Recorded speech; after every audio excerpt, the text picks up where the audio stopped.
You know how some people collect coffee mugs and others collect shoes?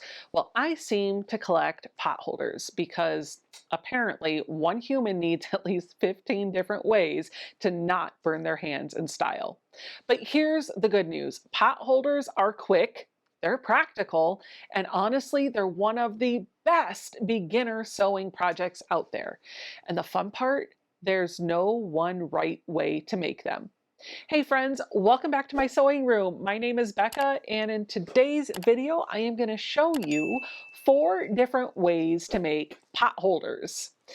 We'll start with a very simple one. We're just going to sew the fabric right sides together, turn it out, and then we're going to move into some self-binding, some traditional binding, and I'm going to close out the video by showing you a folded origami style pot holder that you might have seen pop up online.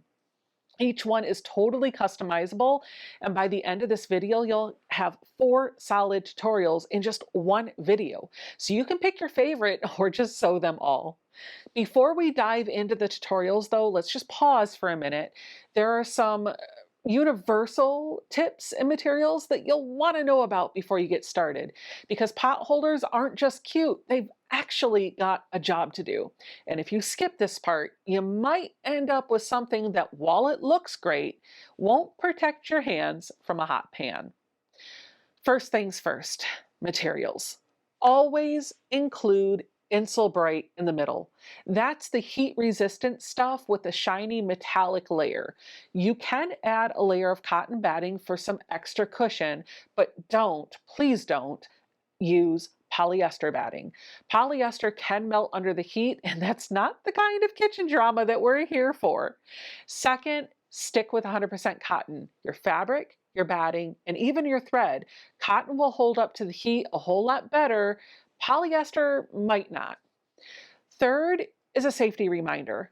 Because Insul-Bright has metal inside, these are not microwave safe.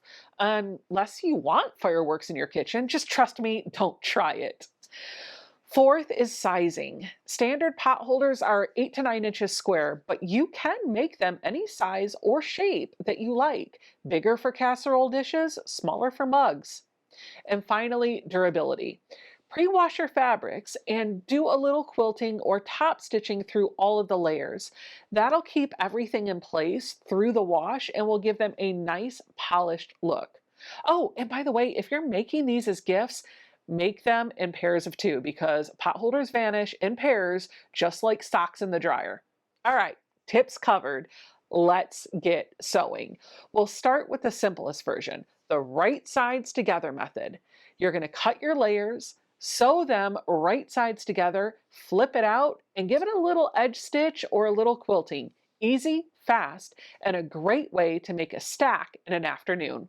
So this is the Insul-Bright batting that I was talking about in the tips, and I just want you to listen to this. Do you hear that? I hope so. I'm getting really close to the microphone. This crinkles when you move it around because there's metal or foil inside of the batting. Now, I have heard that Insul-Bright has a right side and a wrong side, but quite honestly, I never worry about that, so don't stress. I'm going to need some of this. I also like to use 1 layer of cotton batting, and then I'll need 2 fabrics, one for the front and one for the back. You can absolutely make them out of the same fabric if you'd like to, or you can use 2 different fabrics, whatever works for you.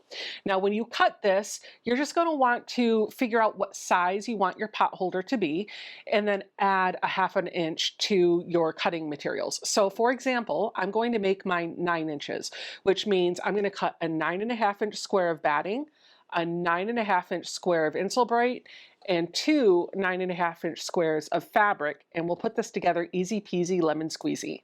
My Insul-Bright is huge. I'm going to cut out a 10 inch square, and then I'm just going to subcut down from there.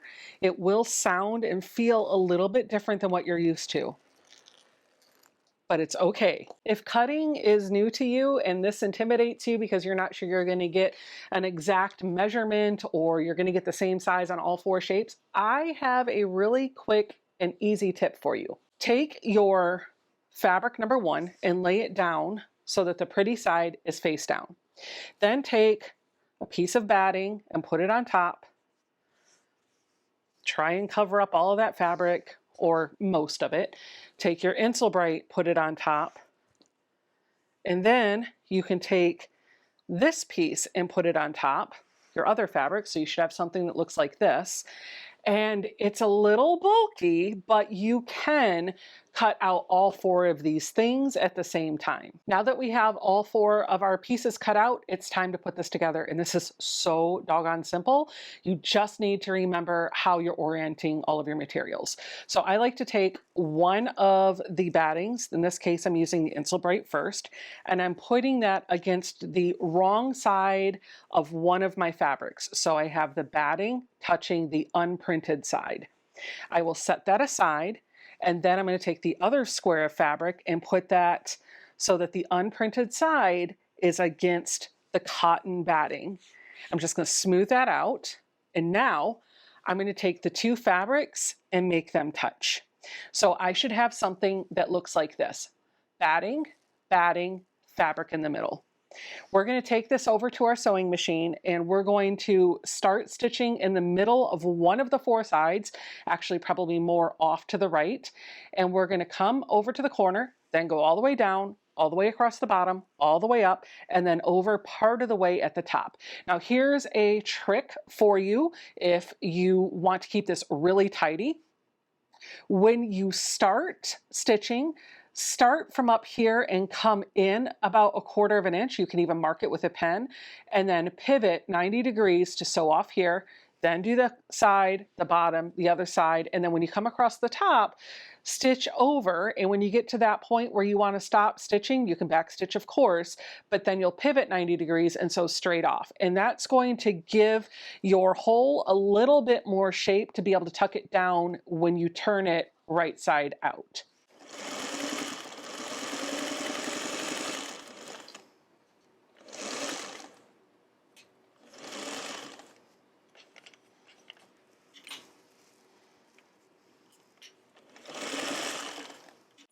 When I'm leaving my gap here, I'm not measuring, I'm just making sure it's wide enough for me to put my hand down inside.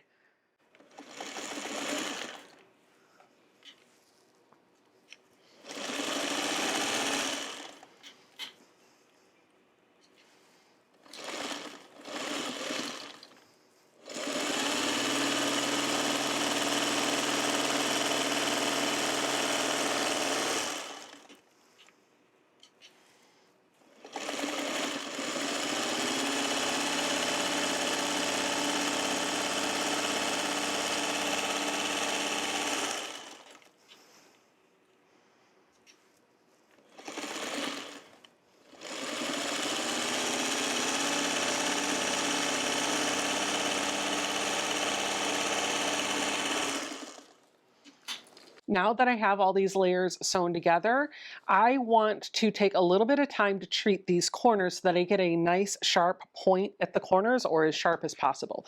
So I'm going to take a pair of scissors and I'm going to clip my corners. And the way I do this is I come in not at a 45-degree angle, but I actually taper this edge and I go right up to that point, but not necessarily through it, and definitely not through my stitching. And then I'll taper this edge as well. And I'm going to do that to all 4 corners. I'm just going to taper those corners so that when I turn this right side out, some of the bulk that would build up in that corner isn't there, and that's going to allow the corners to be a bit more sharp.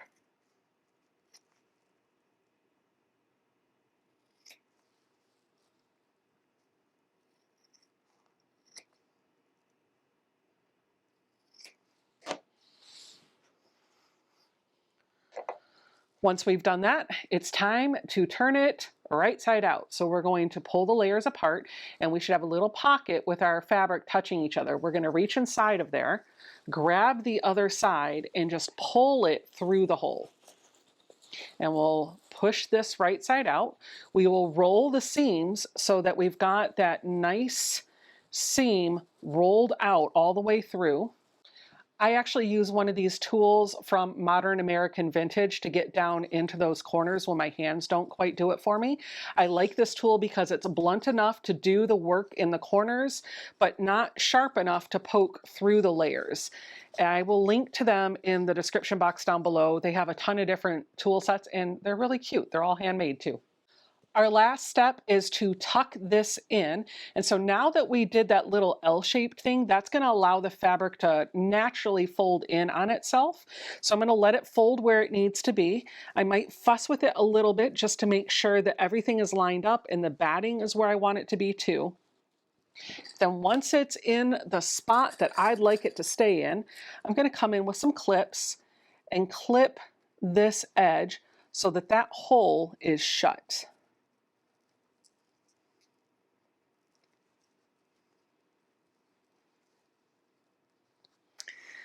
Give that a nice press with my hands. And now I'm going to take it to my sewing machine. I'm going to do what they call an edge stitch. That's where I'm going to stitch about 1/8 of an inch or less all the way around the outside of this pot holder. I'm not going to quilt it, though you certainly could. You could put as much quilting on this as you would like, but I think that's going to be plenty good enough. I've done plenty of pot holders where I only stitched around the edge and I've never had a problem. There is a bit of bulk here, and so if you have a walking foot and you feel more confident doing this with a walking foot, feel free to grab it. I'm glutton for punishment, so I'm just doing my normal foot.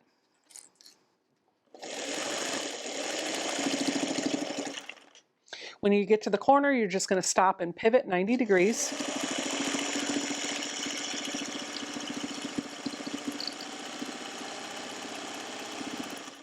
Get to the next corner, stop and pivot.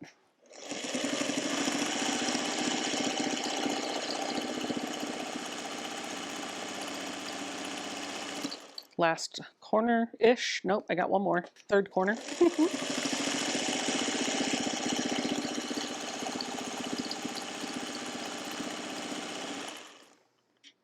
And we're coming around the bend. When I get to the part where it's time to stop, I'm back where I started stitching. I do a couple of back stitches just to lock that in. Easy, right? Great starter project. But if you want it to look a little more polished without dealing with the binding strips, that's where the self-binding method comes in. This one's clever. The backing fabric wraps itself around to the front, giving you a built-in binding. Our next pot holder still needs the same materials. You need 2 layers of batting, Insulbright cotton, and 2 pieces of fabric, but the difference comes in when you're actually cutting this. I like to make sure that my backing is about 2 inches bigger than my pot holder. So my backing fabric right now is 9.5 inches. So that means that I want to cut this at 7.5 inches. Right now I think it's at 8. So I'm going to square this up.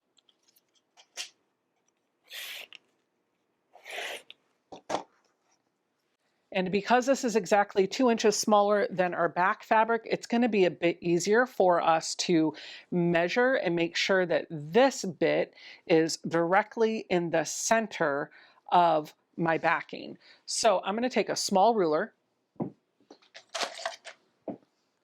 And I know that I should be 1 inch from each of the sides here. So I'm just going to lay the ruler down so that I can see where my 1 inch mark is on the cut edge. And I'll pick up my batting and my top fabric and lay it so that it's butted right up against that. I should, in theory, only have to do 2 of the sides because everything else should fall into place when I do it this way. But I'm going to check all 4 sides just to make sure we're staying true. Yep, 1 inch in on all 4 sides. Now we're going to do the self-binding method. Check this out. The first thing that I'm going to do is my corners. So I'm going to take the corner and I'm going to fold it in like this. And I'm just taking that point and touching the other point.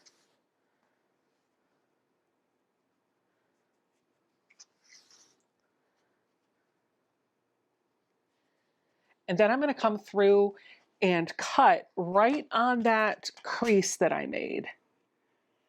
Just like that.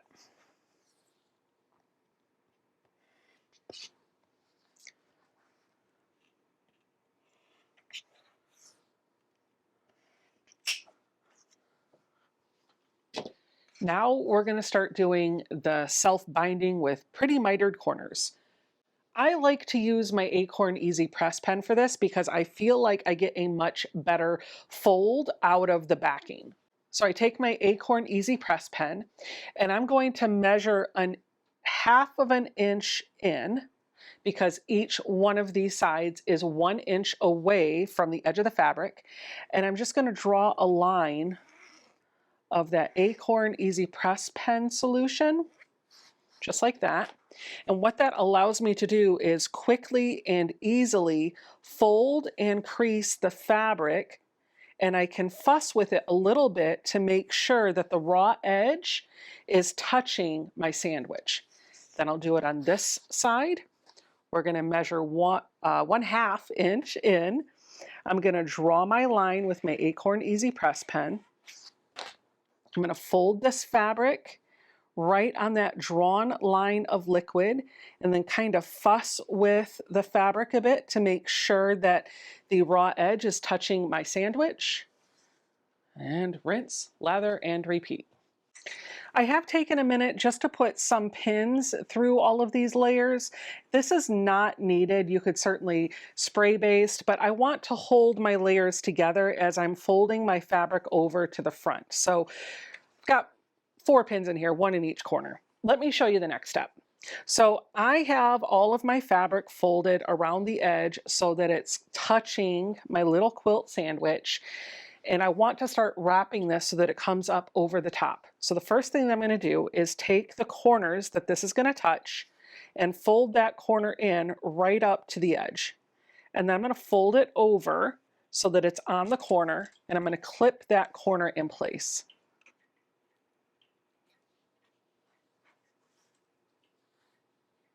Same thing on the other corner, because I'm going to work on this edge. I like to get my corners out of the way before I do the rest of the binding. Clip that in place. Now I'm going to bring this whole edge up and over, and I'm going to clip this whole edge in place.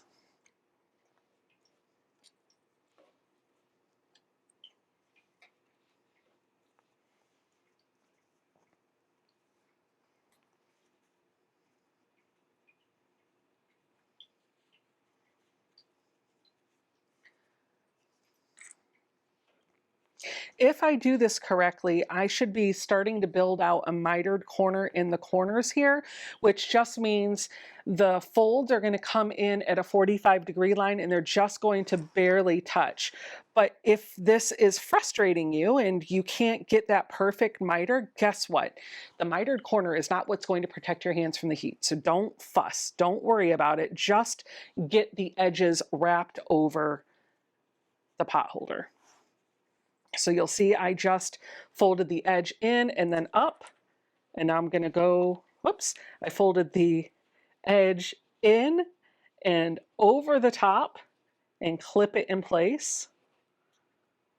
And now I'm going to take this raw edge and wrap it up and over. Now I'm going to take this to my sewing machine, and in this purple that I folded up and over, it doesn't matter where, I just want to stay on that purple. I'm going to stitch all the way around.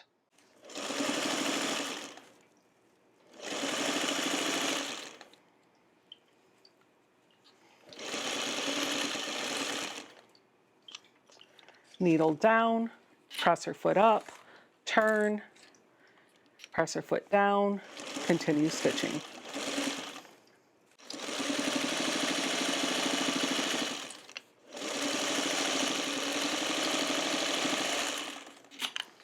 Nice and tidy, but sometimes you want that classic quilt finish. So let's pull out the binding strips and do it the traditional way.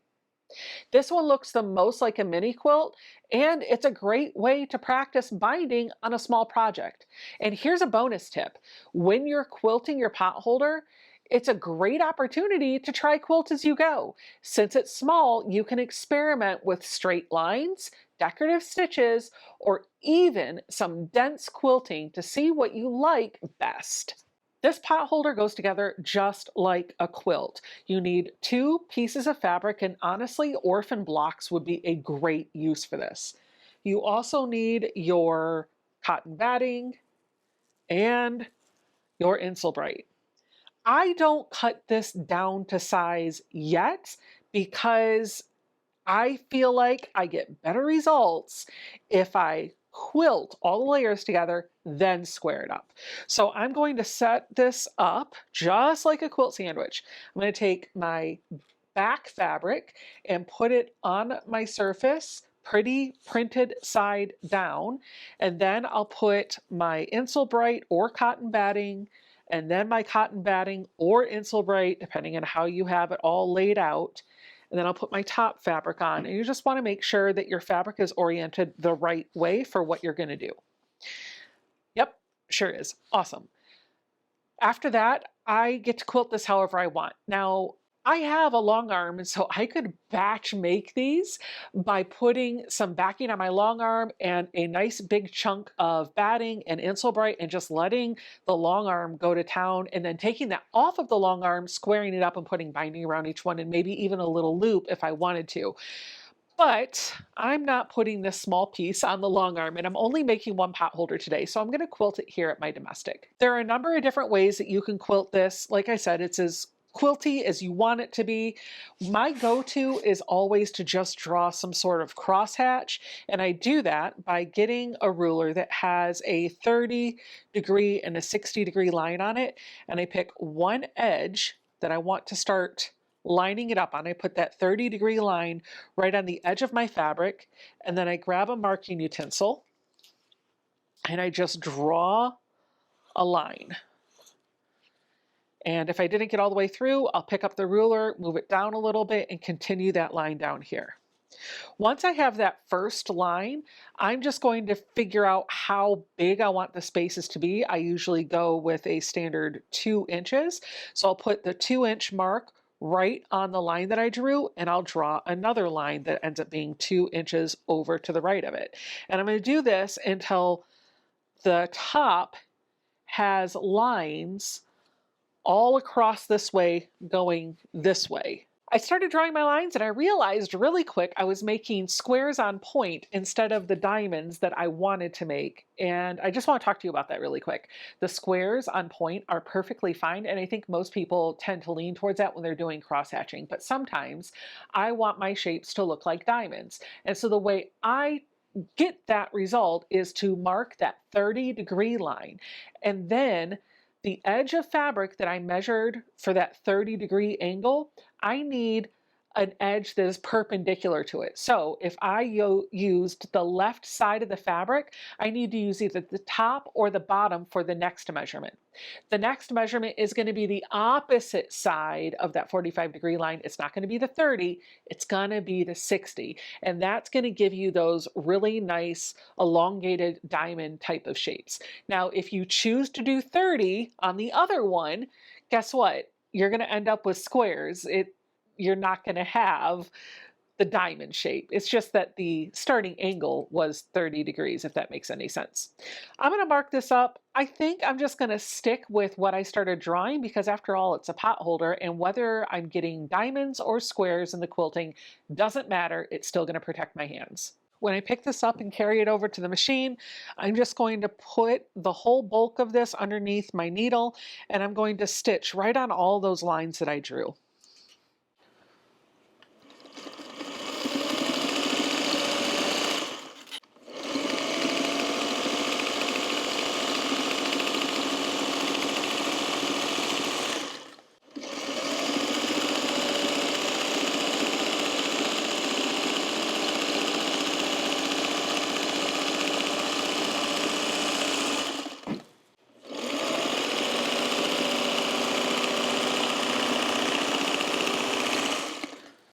I want to talk to you a little bit about the placement of my hands. I've watched a few folks start to learn how to sew, and every single time they work on their first project, I always see them mimicking the same action that you're seeing me do right now. And that's where I have my hands on the fabric as the fabric is going through the throat of the machine. Let's talk about that for just a minute. Inside of the machine, underneath all of this fabric, right in here, underneath my presser foot, you'll see some feed dogs down there. Those are little metal gears that have teeth on them. Those feed dogs are designed to go in a rotating motion to lift up, pull your fabric back, go down, get more, come back, rinse, lather, and repeat. Typically, when you're piecing, you just need to hold your fabric down here, not up there, because you're just making sure that it's going in straight. However, in this case, I have got so much bulk, I don't want the fabric to shift. I didn't baste it at all with any basting treatment. So when you see my hands go into the throat of the machine, it's not because I'm pushing the fabric or pulling it. I'm just holding it flat while still continuing to steer it. Now that all of this is quilted up, I get to square it up. So I'm just going to square it to the size that I want it to be when it's all done. In this case, we're going to go with 9 inches, but here's the trick. I need to make sure that when I trim this up, I have fabric covering the batting on both sides. So you'll want to be a little careful with this, but I'll also tell you that it's not the end of the world. Worst case scenario, you square it up and then you find that you're exposing quite a bit of batting and insole bright on one of the edges, and you just make it a little bit smaller. It'll still do its intended job.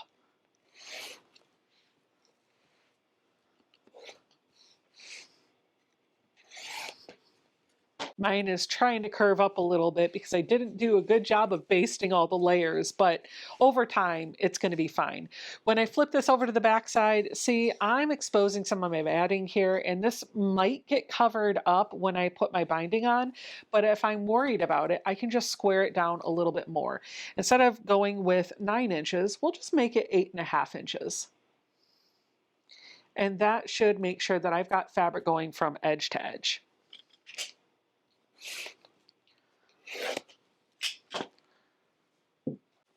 So my pot holder is all quilted and ready for binding, but you know what I'm going to do in this video? I am not going to show you how to bind it because I have a dedicated video all on binding that you can check out. The steps that are covered in that tutorial video are exactly the same steps that you're going to use for this. So find that on your own time. Once you've mastered that, we'll switch it up with some fun. The folded origami style pot holder. You've probably seen these floating around on social media. You cut squares, fold them into triangles or rectangles, layer them into a pinwheel effect, and then just sew around the outside. You're going to flip it through the middle, and it looks complicated, but trust me, it's really just fabric origami magic. This last pot holder is genius, and it's really one of my favorites. So I'm going to use one layer of batting this time because I'm going to add a lot of fabric to it. I'm not going to use the cotton batting. And then I'm going to need 6 pieces of fabric. Everything should be cut to the same size. You can see I still got to trim my stuff up here. Once I do that, I am going to take the 4 fabrics that I want to be kind of that origami fold, and I'm going to fold them in half along the wrong edges so that the unprinted sides are together and give that a good crease. I actually did this off camera, so mine are already ready to go. And then I'll come in and I'm going to start assembling it. To put this together, I'm going to first take my backing fabric, and I've just got 2 pieces of the same fabric, and I'm going to sandwich it so that my insole bright is right in the middle of there. I'm going to lay it down, and if you do have 2 different fabrics, you're going to want to pay attention to the fabric that you want to be exposed because that's going to be what's face up. In my case, I have 2 of the same, so it doesn't matter.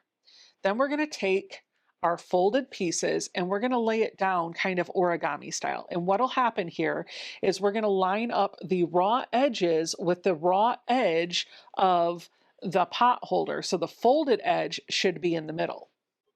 I'm going to alternate my fabrics so that I have kind of different fabrics touching. I'm always going to make sure that my fold is in the middle. As I'm putting the fabric on here, I just want to point out that I'm always laying on top of the previous round. But when I get to this last one, it's going to be a little different. It's honestly going to be a little bit like when you close up a box. You're going to cover up this end, but you're going to tuck it under the beginning. So what you should have is something that kind of looks like that. Now, I know you can also fold these on the diagonal to experiment with different shapes, but we're not getting that fancy today. We're just going to deal with it this way. Now that I have all these put together, I'm going to bring it over to my sewing machine and I'm going to stitch it up. I'm going to sew around all four sides and I'm not going to leave a hole because there's magic at the end. Once this is sewn together, we can clean up our corners just like we did on that earlier pot holder. And I do have some shifting that happened here. I'm not worried about any of this because it's going to be tucked on the inside.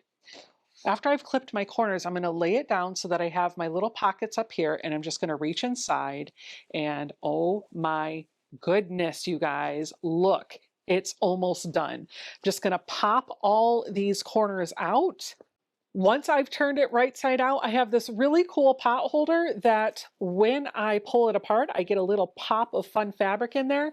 It can also act as a little mitt so I can put my hand in there and reach in and grab stuff. And honestly, of all of the pot holders that we made today, this one's my favorite. Pretty cool, right? If you want something to be more functional, like slipping your hand inside, I would recommend this one. That's my go-to. You can also, by the way, take this over to your sewing machine and do a stitch all the way around the perimeter of this to hold it in place. And you can experiment with different sizes. It doesn't have to be this size and it doesn't have to be this shape. You can make it whatever works for you. So there you go, 4 different ways to make pot holders, from the easy flip and stitch to the neat self-binding to the classic quilt binding with maybe a little quilt-as-you-go, and finally the origami fold. You've got options for every style and skill level. Now you can make a whole stack for your kitchen, or if you're brave enough, outfit your entire neighborhood. All right, friends, go protect those hands and show off those stitches, and I'll see you in the next video. Bye! Perfect.